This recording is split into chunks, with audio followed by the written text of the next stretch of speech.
I'm Dr. Bart Rademaker, prescription for your transformation, real people, real conversations, and real success.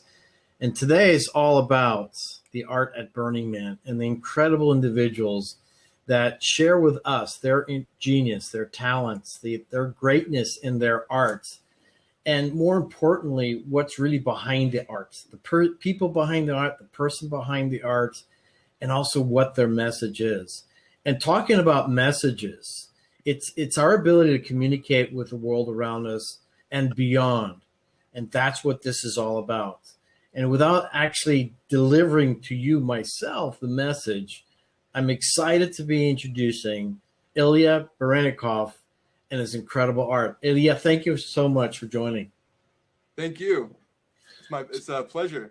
So give me a little background first about yourself, the kind of art that you do. And then what I'd like to do is jump into the actual Burning Man experience, your experience, what brought you there, and then more importantly, the real form of art. Because one thing that I want to share with people is that for those who aren't the artists, or even those who are the artists, you know, we get to enjoy the incredible talents around the world. And it takes a lot of work and effort to make that art happen. So our support to all the artists, not only in appreciating and sharing the experience, but also helping them themselves. And that's the purpose of this platform as well. So Ilya, tell me about you. Yeah, so thanks for the intro. That was really nice. I was born in the former Soviet Union in Leningrad, which is now St. Petersburg. I came to this country through a amnesty program because my uncle was a fine arts painter, and he had some questionable opinions about the regime in place at the time. And I don't know if any of you guys are aware, but there was also not just a Cold War of military or space race. There was also a cultural war happening at the same time. So my uncle basically got amnesty and was contacted by the CIA and was given amnesty. The family that I was in was taken to the United States. And so that's kind of how I got to the country. And my kind of expressions with art started pretty early, I guess. Art, music, just self-expression in general. And I really appreciate all forms of art. And music as well. Do you want me to go into Burning Man? Yeah, go ahead. You know, this is all about you. Remember that. Yeah, great. So I came to Burning Man. My first year was 2012, and I was probably 25 at that point. And I just had my mind blown, just like everyone else there, and saw a lot of art and amazing people and openness that I never really experienced before. And it just resonated with me to the point where I made it my mission to get involved in an artistic sense. And my kind of journey from that point has led me all over the place, all over the world, building installations for festivals, doing gallery shows, releasing music. So it really sparked this kind of feeling of acceptance of my artistic expression that I didn't feel growing up or, you know, in the community that I was in before. So. Yeah, one of the things that I think is absolutely brilliant about Burning Man, and for all those who are not familiar with it, this is an incredible event where, you know, thousands of people, you know, about 70,000 people migrate to the middle of the desert in north of Nevada and bring all sorts of artistic forms there. And what's brilliant about that is that as an artist, you're expressing your art to not just people who are viewers of your art, but also participants of the art. And that's what makes it so different. And the other part is that, you know, any art form is very much legitimized in that arena. And so all art is available and not constricted by the norms of what society feels is appropriate. And so that's wonderful about that, is that you can totally express yourself in ways that otherwise is not possible. So my question for you then, Ilya, is how is it that you actually got to Burning Man? What was the inspiration to get there, and now the inspiration and the impact, I guess you kind of alluded to there for a moment, of how it's helped you expand your business. Okay, yeah. So I guess I went through a very rough time when I was younger. Passing of my mother, some drug addiction problems, and I basically had to get out. The only way I was going to get out of these problems was physically to leave. So I came to Los Angeles, and I met some really awesome people, and I joined a little commune of artists and musicians. And they basically brought me to my first music festival, which was Lightning in a Bottle, I believe. Actually, sorry, Lucidity.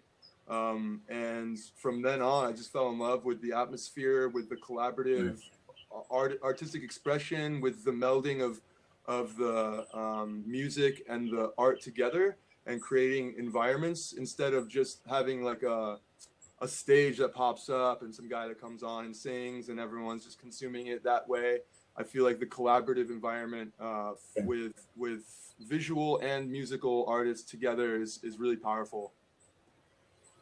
Yeah, I think that's so unique and brilliant about what Burning Man has to offer, and again, it's that opportunity to express yourself in ways that you normally can't, and just find a wide audience that just loves the work.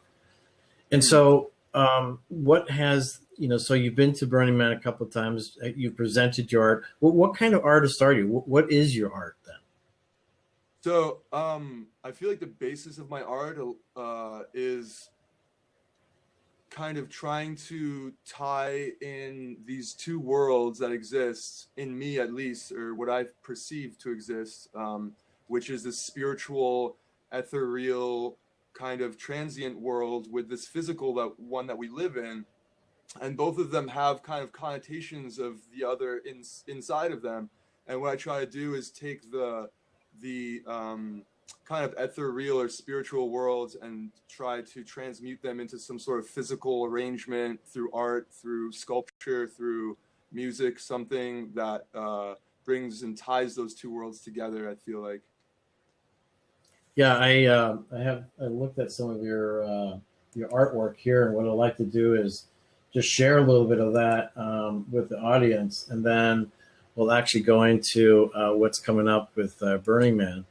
So let me just share, and you can share with us, some of this art here. So some amazing, let me see, some amazing things that you're doing here. And these are all structures that you've created. Is that correct? Yeah, correct. Yeah. So what is this? That is a piece in progress from a gallery show in Central California. And it's using laser cutting and some abstract kind of painting style, and stacked paper. Love it. Thank you. And this? That piece is kind of interesting, actually. It's a layered piece of stretched film, stretched plastic film that's stretched so tight that it's like a canvas, and you basically can't see. You know those pranks where you put the saran wrap over the door and they run through it? Right. So essentially I did the same thing, except I put stencils on it so that it created a 3D almost sculpture inside the piece. So when you walked around, that kind of indigenous figure that I was representing his eyes would follow you around the room because of the depth that was created. Brilliant. Thank you. And this? Yeah, that is a piece of walnut that I designed on the computer. Actually, it's not hand carved, unfortunately, and CNC routed with a machine. So yeah, but designed on the computer by me. Yeah, amazing. I love the work that you do. So I'd like to go into the idea of Burning Man. So I'm going to show a video, that you have. And so just give the listeners, viewers, just a tease as to, what they're about to experience and what this is all about. So my kind of way of looking at the world in an objective way is to look at this planet and try to answer some of the questions about why we're so conflicted with each other, why there's so many wars, so much famine, so much hostility. And my kind of understanding of it now is that we're almost in this cabin fever as a civilization, as a species living on this planet with no external reference as to who we are, where we've come from, and no guidance from anyone that's, a little bit more intelligent or advanced than us. So this art installation is almost a contacting or sending a message out into deep space to a star cluster that we're receiving anomalous signals from, that SETI's been receiving for the past 2 years. So it's because the only thing that anyone's ever heard from us is nuclear bombs going off in the EMF range, and some scientists sending some very basic information about us. And I wanted something that sends out messages from participants at this event and other events that kind of address some of our more personal opinions and thoughts. And basically you can roll it at that, I think. All right, well, let me roll it here, and then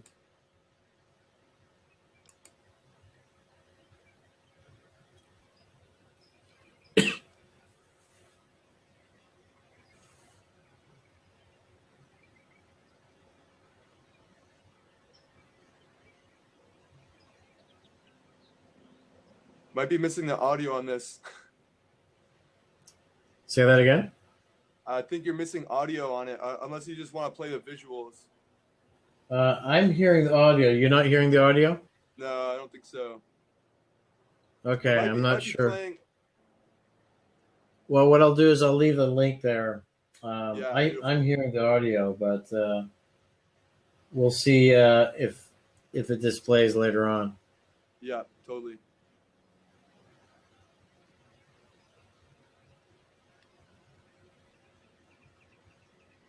Yeah, essentially the installation is taking messages from participants and sending them out into outer space using a high-power narrow bandwidth laser.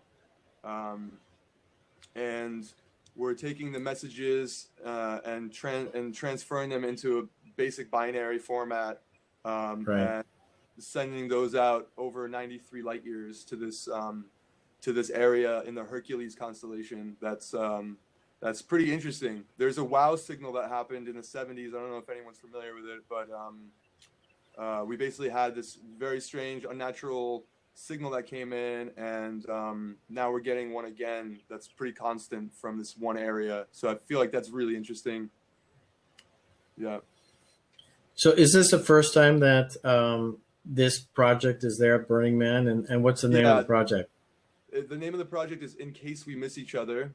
Right. And the reason I named it that was because it's 93 light years. So by the time it even gets to them, if they even receive it, we're going to be long gone, unfortunately. Right. But someone, in the far future, not too distant future, might pick up something and be appreciative of our efforts to send something out in the first place, essentially. Yeah, the truth is that, we know there's intelligence out there in the universe and the galaxy. And, there's that one expression, I think it was in Contact, that movie, one of my favorite movies, is, if there's no intelligence, that's an awful lot of wasted space if there's no one else out there. 100%. And, 100%, I agree. Yeah. And so I think it's great that you're doing this, and what better environment to be sharing this and presenting it than at Burning Man, where one of the cool things about their principles is its radical expression and acceptance of others.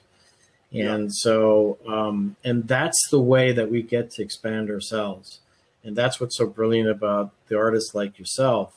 It's a gift that we get to have so that we can expand our vision, our perspective of the world, and quite frankly, give us that opportunity to grow. And ultimately, you said a real key word, which is very much, prominent in all the work that I do on these interviews. It's collaboration. Finding ways just for all of us just simply to collaborate together, just to make this life, this world, humanity just that much better. And I like your focus where you're talking about this cabin fever, and I've never heard it said that way, but you've got a good point. Yeah, and I think there's ways that we can kind of, most scientists believe at this point that it's not a matter of if it's going to happen, but a matter of when, the contact. And basically, we've been sending these messages out, and the most prominent ones are military radar. And one thing that no one's actually addressing in the scientific world, which is all the nuclear testing we've done and the bombs going off. So when they look at the signals that they're getting, they're like, those guys are a bunch of assholes, And so, yeah, and so all these scientists that are afraid of civilization coming and destroying us, which is an actual talking point for a lot of scientists. Yeah, no wonders, because we've been broadcasting this hostility and violence into the universe. And I feel like this is, a small way of sending out something maybe that can change their opinion of us. And maybe somebody's going to come and check us out one day, instead of being like, oh, those guys, let's stay away as far as we can from them. So, well, I think that's genius, and it's brilliant. And, on behalf of humanity, I want to thank you for doing that. There's a lot of people that say the exact opposite thing on behalf of humanity. Go F yourself. I've gotten a few internet strangers. Yeah, I've gotten a few internet strangers online that are basically harassing me into not doing this project because of their fears. Yeah. One thing, I've learned from a Waitaha tribe. These are the tribes in New Zealand, and they have no rules except for one, and that rule is do no harm. And so when we can do things like this and clear we're not harming anybody, I think it's a brilliant thing, and I certainly want to thank you. So an important part of this interview too, by the way, is how can our community, even spectators that are not part of the community, how can they support you? How can they find you? What kind of support are you needing? Because again, I just want to emphasize that the brilliance of your work is a lot of work. It's a lot of time. It costs money.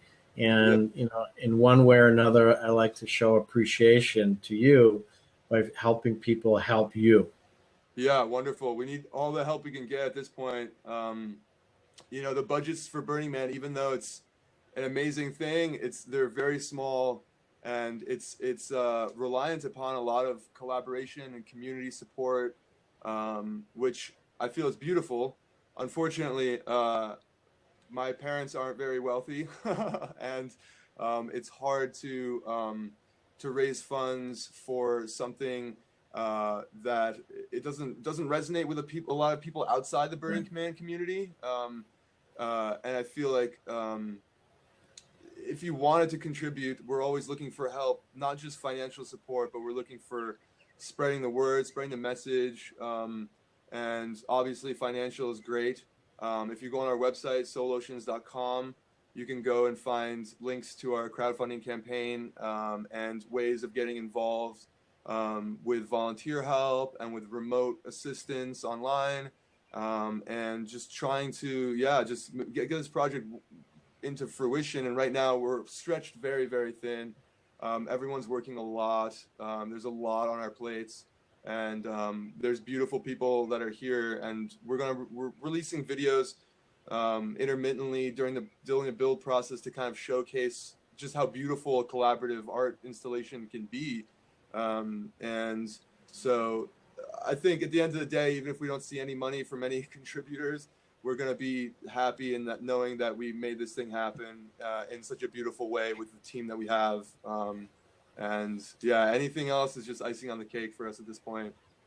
Well, again, my purpose here is to give you something that you can share with other people, other groups. I'll do the same. I'll get my peeps to share it with others. And this is my contribution to the playa. I'm not an artist in the form that will be beneficial there at the playa, except for maybe supporting or helping you guys. But more importantly, I figured out, you know what, this is my gift, and hopefully a lot of people will see this and really connect with you directly. And we'll add some links afterwards, or add some links, at the end of this interview, so that people can find you. So, any last words you want to share, Ilya?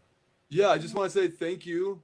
And you're doing a great service, and it's something that's not done very often. So you found a very beautiful, beautiful little niche to contribute in. Yeah, so I just appreciate you. Thank you for everything you're doing, and just keep doing it. And yeah. Happy to do it, bro. And I'll see you on the playa. And by the way, anytime you want to show some progress, have another interview, bring some of your community on this, I absolutely would love to do it. Oh, totally. We're all stoked. We're interested. That's for sure. Thank you so much, man. All right, Ilya. Thanks.